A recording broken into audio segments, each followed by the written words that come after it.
জয় জগন্নাথ। আজকে উল্টো রথ। আজকে আমি জগন্নাথ দেবের জন্য খাজা বানাবো। আমি জগন্নাথ দেবের 56 ভোগের অনেকগুলো ভোগ বানিয়েছি আমার ইউটিউব চ্যানেলে, আমার পেজে তোমরা সেগুলো পেয়ে যাবে রেসিপিগুলো। তো খাজা ছাড়া আমরা জগন্নাথ দেবের ভোগটা মনে হচ্ছে অসম্পূর্ণ থেকে যাচ্ছে। তো খাজাটা এবার বানানো হয়নি, আজকে উল্টো রথ ভাবছি আজকেই বানিয়ে নিই। তো চলো রেসিপিটা বানাই, বেশি সময় নষ্ট করবো না। চল দেখা যাক। আচ্ছা, আমি 1 কাপ ময়দা নিয়ে নিয়েছি। এখানে একটু রক সল্ট দিয়ে নিচ্ছি। এবার একটু ঘি মিশিয়ে নিচ্ছি এর মধ্যে। এটাকে ভালো করে ঘি দিয়ে মিশিয়ে নেব। প্রথমে ভালো করে আগে মিশিয়ে নিতে হবে। এবার দেখো আটাটা যখন মিশিয়ে নেবে এরকম তোমার মানে ডালা ডালা যদি হয়ে যায় তানবেজের ময়ামটা ঠিক আছে। এবার অল্প অল্প করে জল দিয়ে এটাকে আমি আটার ডো যেরকম হয় সেরকম বানাবো, বাট আটার ডো থেকে এটা একটু শক্ত হবে। ঠিক আছে, দেখো আমার 4টে ডো তৈরি হয়েছে। এবার এটাকে আমি বেলে নেবো রুটির মতো করে, পাতলা পাতলা করে রুটির মতো বেলে নিচ্ছি। এবার 4টাকেই বেলে নেব। দেখো আমার 4টে রুটি বেলা হয়ে গেছে। এবার মেন প্রসেসটা দেখাচ্ছি। এবার এই যে রুটিটা রয়েছে এর মধ্যে আমি ঘি লাগিয়ে নেবো ওপরটায়। আমি ভালো করে হাত দিয়ে ঘি মাখিয়ে নিচ্ছি এটার মধ্যে। দেখো আমার ঘি মাখানো হয়ে গেছে। এবার এর ওপর আমি ময়দার গুঁড়ো ছড়িয়ে দেবো।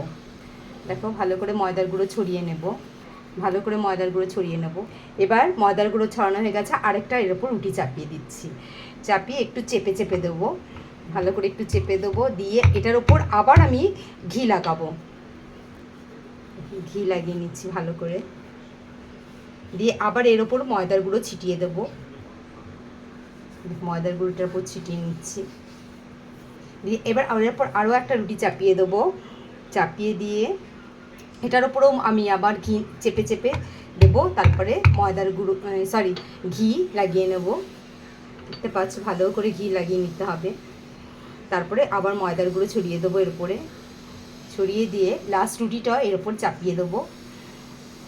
লাস্ট রুটিটা চাপিয়ে দিচ্ছি। দিয়ে ভালো করে একটু চেপে নেব। চেপে নিয়ে লাস্ট রোল করে নিচ্ছি আমি।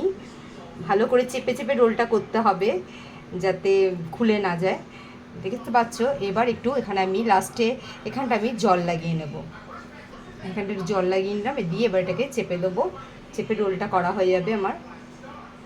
দেখতে পাচ্ছ রোলটা আমার অলরেডি কমপ্লিট হয়ে গেছে। এই ব্যাস, রোলটা আমার হয়ে গেল। এইবার কি করতে হবে, এটাকে ছুরি দিয়ে আমার ছোট ছোট করে স্লাইস করতে হবে। আগে আমি দুটো সাইডকে সমান করে কেটে নিচ্ছি। দুপাশের ধারটাকে কেটে নিলে বেশ সমান হবে। এবার আমি কেটে নিচ্ছি এটাকে স্লাইস। দেখো কি সুন্দর হয়ে গেছে আমার কাটাগুলোকে। এবার কাটাগুলোকে আমি বাটিতে তুলে নিচ্ছি। বাটিতে তুলে নিলাম। এইবার দেখো এটাকে আমি আবার একটু বেলে নিচ্ছি। হ্যাঁ, এইভাবে ঠিক চেপে বেলে নেবে। দেখতেই পাচ্ছ খুব সুন্দর হচ্ছে বেলাটা। দেখতে পাচ্ছ রিংগুলো সব দেখা যাচ্ছে। দেখো আমার এগুলো বেলা সব হয়ে গেছে। এবার আমি ফ্রাই করব। তেলটা গরম হয়ে গেছে। এবার আমি একটা একটা করে খাজাগুলোকে ভেজে নিচ্ছি। আমার খাজাগুলো বেশ লাল লাল হয়ে ভাজা হয়ে এসছে। ভাজা হয়ে গেছে। আমি এবার এগুলোকে তুলে নিচ্ছি। সবগুলোকে ভেজে নিচ্ছি আমি একটা একটা করে আগে। এবার সব ভাজা হয়ে গেছে। চিনি শিরাটা আমি গুড়ের একটা শিরা বানাবো। আমি একটু অল্প গরম জল দিয়ে নিয়েছি আগে। এবার গুড়টাকে আমি দেব। দিয়ে গুড়টাকে জাল করব। গুড়টা দিলাম। আমি যেহেতু 1 কাপ ময়দার গজা করেছি, সেহেতু আমার শিরাটাও বেশি লাগবে না। আমি এখানে 1/2 কাপ মতো গুড় নিয়েছি। আর তার 2 টেবিল স্পুন আমি জল দিয়েছি। দিয়ে এই যেটাকে আমি ভালো করে ফোটাচ্ছি। জাস্ট একটু চিটচিট হবে, তখন আমি গ্যাসটাকে বন্ধ করে দেবো।